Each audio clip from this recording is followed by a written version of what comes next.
So now one of your specialties also is creating a sacred nighttime ritual so that we have better sleep, and so that when we wake up in the morning, we're not going to feel that the pain or the hangover of our emotional stress the night before. So tell me about some of those nighttime routines that you use with your busy moms. Yeah, so it's really important to find things that work for you, obviously. Like if you absolutely despise tea and think it tastes like dirty water or something, don't drink it. But if you like tea, like we do, having a sleepy time tea or some kind of chamomile lavender tea, like creating this space for yourself, like a 15 to 20 minute routine. Phones are really wonderful these days because you can actually change them to nighttime mode. So if you have not changed your phone to nighttime mode, I highly recommend that as like primary step. Giving yourself at least a 1 hour time chunk where you're not involved with the television or the computer or other electronics, because they have blue lights which stimulate your neural capacity and make you think it's daytime outside. So I preach that all the time to my moms. Right. Just turn the phone off, close the computer, get rid of that blue light. Get rid of the blue light. And then I love reading. So I'll give myself, even if it's just a 5 to 10 minute time chunk of reading, I'll sit down with my tea. I'll usually have my diffuser on with some type of blend. Lavender is a great one for sleeping. So creating like nice music, nice ambiance, making sure your room is really dark. If you have a lot of lights or a lot of stimulus in your room, that can definitely keep your brain kind of awake. The other thing, of course, is breath. Like breath. I cannot say enough about just taking a nice deep breath, really tapping into what it feels like to have that fresh oxygen coming into your lungs, and just giving yourself a 5 to 10 minute meditative space. There are some other things you can do, like guided meditations. There's a website called fragrantheart.com that has some cool guided meditations.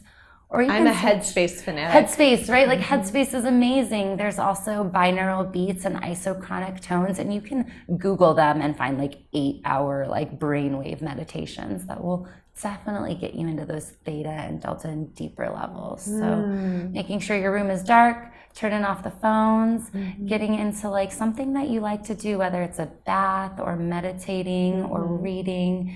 Tea, I love drinking tea because it's so warm and soothing, and the herbs, I mean, it's food grade medicine. So there's herbs in there that can help with melatonin and GABA and things like that. And those are really important for sleep modulation. This is such important information. One of the best things I did with my son when he was about 15 months old, we started learning to take deep breaths together. At that time, he could take one deep breath and then he was done.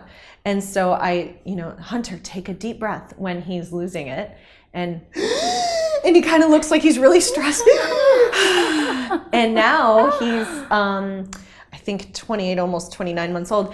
Now he can take 2 deep breaths, and then we started incorporating holding hands while we're taking our breaths together. And it's amazing how getting him into that space of breathing deeply with me and understanding this is how when everything around us is really stressing us out, this is how we respond. Yes. We take deep breaths together, he and I. And the other thing that I have started doing with him is if I sense that things are getting really stressful or he's feeling anxiety, especially before bedtime and first thing when we wake up in the morning, we put our hands into prayer and I say, okay, let's give gratitude for 5 things. And even at 2 years old, he's able to sit through 5 things because he recognizes the sign that means we're going to stop right now and give our gratitude. And then when we're done, we say amen, and he knows it's done. So I think there's a lot of ways we can actually get our kids to calm down with us. Yes. I mean, the children coming from our generation are in such a transformative state because we grew up with so many different influences in our life. And now it's getting to the point where